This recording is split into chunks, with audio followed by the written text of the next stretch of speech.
नमस्कार दोस्तों, आज हम आपको सुनाने वाले हैं श्री खाटू श्याम जी की एक अभूतपूर्व कहानी। भगवान श्री खाटू श्याम जी भारत देश के राजस्थान राज्य के शिखर जिले में एक प्रसिद्ध कस्बा है, जहां पर बाबा श्याम का विश्वविख्यात मंदिर है। ये मंदिर करीब 1000 साल पुराना है, जिसे 1720 ईस्वी में अभय सिंह जी द्वारा मंदिर का पुनर्निर्माण कराया गया था। इस मंदिर में भीम को पौत्र और घटोत्कच के 3 पुत्र बर्बरीक के सिर की पूजा होती है, जबकि बर्बरीक के धड़ की पूजा हरियाणा के हिसार जिले के एक छोटे से गांव सिहाड़वा में होती है। हिंदू धर्म के अनुसार खाटू श्याम जी ने द्वापर युग में श्री कृष्ण जी से वरदान प्राप्त किया था कि वे कलयुग में उनके नाम श्याम जी के नाम से पूजे जाएंगे। श्री कृष्ण बर्बरीक के महान बलिदान से काफ़ी प्रसन्न हुए और वरदान दिया कि जैसे जैसे कलयुग का अवतरण होगा, तुम श्याम के नाम से पूजे जाओगे। तुम्हारे भक्तों का केवल तुम्हारे नाम से सच्चे दिल से उच्चारण मात्र से ही उद्धार होगा। यदि वे तुम्हारी सच्चे मन और प्रेम भाव से पूजा करेंगे तो उनकी सभी मनोकामना पूर्ण होगी और सभी कार्य सफल होंगे। श्री श्याम बाबा के अपूर्व कहानी मध्यकालीन महाभारत से आरंभ होती है। वे पहले बर्बरी के नाम से जाने जाते थे। वे अति बलशाली गदाधारी भीम और माता अहिल्यावती के पुत्र हैं। बाल्यकाल से ही वे बहुत वीर और महान योद्धा थे। उन्होंने युद्ध कला अपनी माँ तथा श्री कृष्ण से सीखी।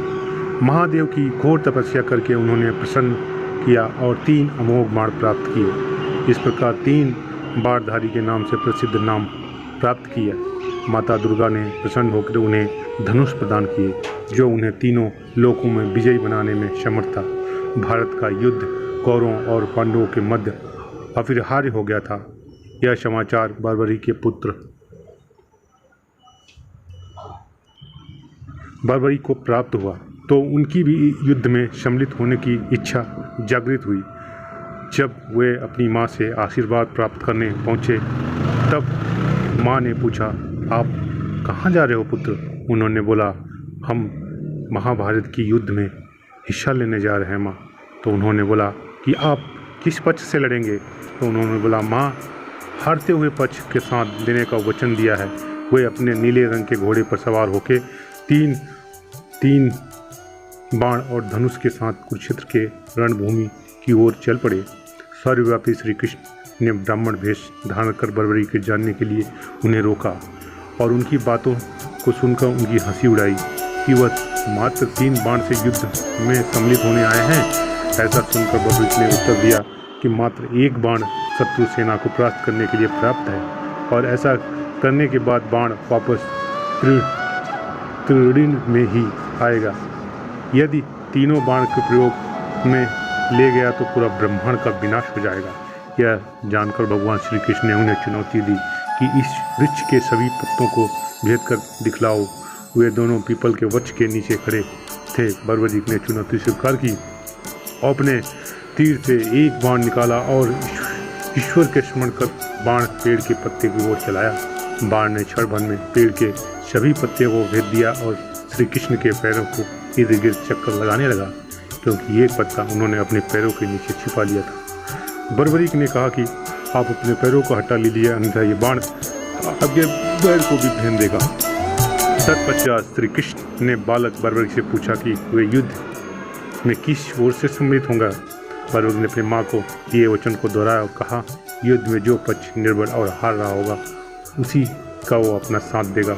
श्री कृष्ण जानते थे कि युद्ध में हार तो कौरवों की निश्चित है और इस कारण अगर बर्बरी ने उनका साथ दिया तो परिणाम गलत पक्ष में चला जाएगा। अतः ब्राह्मण रूपी श्री कृष्ण ने वीर बर्बरी से दान का अभिलाषा व्यक्त की। बर्बरी ने वचन दिया और दान मांगने से कहा। ब्राह्मण ने उनके शीश के दान मांगा। फिर वीर बर्बरी क्षण भर के लिए अचंभित हुए, परंतु अपने वचन पर अड़िग रहे। वीर बर्बरी बोले, एक साधारण ब्राह्मण इस तरह के दान नहीं मांग सकता। अतः ब्राह्मण ने अपने वास्तविक रूप में अवगत कराने का प्रार्थना की। ब्राह्मण रूपी श्री कृष्ण अपने वास्तविक रूप में आ गए। श्री कृष्ण ने बर्बरी को शीश दान मांगने के कारण समझाया कि युद्ध आरंभ होने से पूर्व युद्ध भूमि युद्ध भूमि पूजन के लिए तीनों लेक्स में सर्वश्रेष्ठ क्षत्रिय के शीश की आहुति देनी होती है, इसलिए ऐसा करने के लिए वे विवश थे। बर्बरिक ने उनसे प्रार्थना की कि वे अंत तक युद्ध देखना चाहते हैं। श्री कृष्ण ने उनकी यह प्रार्थना स्वीकार कर ली। श्री कृष्ण इस बलिदान से प्रसन्न होकर बर्बरिक को युद्ध में 67 वीर की उपाधि से अलंकृत किया। उनके शीश को युद्ध भूमि के समीप ही एक पहाड़ी पर सुशोभित किया गया, जहाँ से बर्बरिक संपूर्ण युद्ध का जायजा ले रहे थे। फाल्गु माह के द्वारा से उन्होंने अपने शीश को दान किया था। इस प्रकार से शीश के दानी कहलाए और बाद में भगवान श्री कृष्ण ने इनको आशीर्वाद दिया कि आप श्री खाटू श्याम जी के नाम से पूजे जाएंगे। थैंक यू दोस्तों। कहते हैं हारे के सहारा श्री खाटू श्याम जी की हमेशा दया दृष्टि आप लोगों को बनी रहे। धन्यवाद। आप लोगों ने वीडियो देखा, धन्यवाद।